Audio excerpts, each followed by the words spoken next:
With that, we go to the gentleman from Arizona, Mr. Gosar. Thank you, Mr. Chairman. First, to the families, thank you for the heroism that your sons exhibited. I would tell you that. To the three of you at the stand, thank you for your bravery, particularly in light of how we treated whistleblowers today and in the past. Mr. Hicks, did you ever question officials in Washington about what Secretary Rice said on Sunday, the Sunday talk shows? Yes. Again, when Assistant Secretary Jones called me after the talk show event, I asked her why she had said there was a demonstration when we had reported that there was an attack. Was she the only one that you talked to? Yes. Okay. And her reaction was?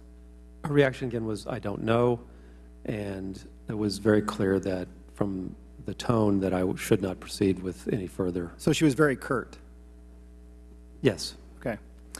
Did you receive any negative feedback based on this conversation? Over the next month, I began to receive counseling from Assistant Secretary Jones about my management style, things that I basically was already doing on the ground, but nevertheless, I implemented everything that she asked me to do. Something that you were highly recommended and highly accommodated for. They're questioning all of a sudden. Can I have the video to be played on the screen, please?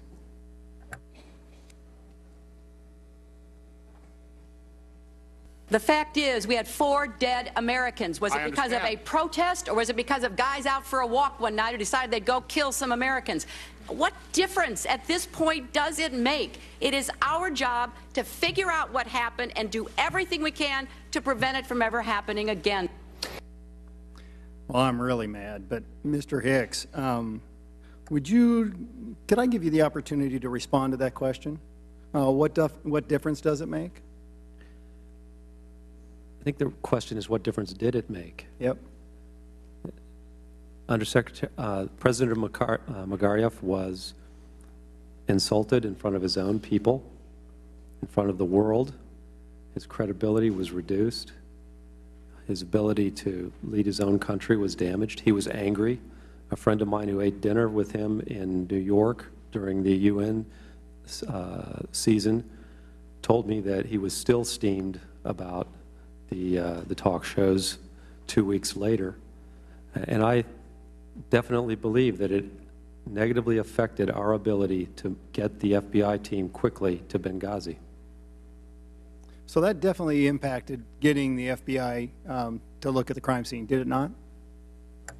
Absolutely. So when you talked to the Libyan government, were they responsive when you asked about access for the FBI? It was a long slog of 17 days to get the FBI team to Benghazi, working with various ministries to get ultimately agreement to support that visit to get them to Benghazi. But we accomplished that mission. But again, at the highest levels of the government, there was never really a positive approval. So this false labeling was to a spontaneous reaction to a video, was a direct contravention of the explanation offered by this president of Libya. And the facts on the ground impact our ability to investigate the crime scene afterward. How long was it, as you said, before the FBI was allowed access into Benghazi to examine that crime scene? 17 days. 17 days. Was the crime scene secured during that time? No, it was not.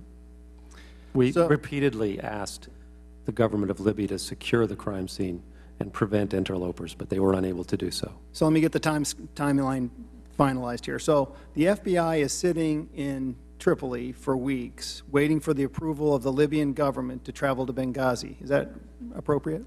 Well, they were attempting to do their job from Tripoli as best they could. But they were denied access into Benghazi, right? Correct. So what were they doing with their time? They were interviewing witnesses that they could find in Tripoli and could meet with in Tripoli, and they were also engaging with the government in order to develop a cooperative investigation with the Libyans, who had sent an investigator to Benghazi. Were you interviewed by the FBI? No, I was never interviewed by the FBI. Never. Nice story. I yield back my time.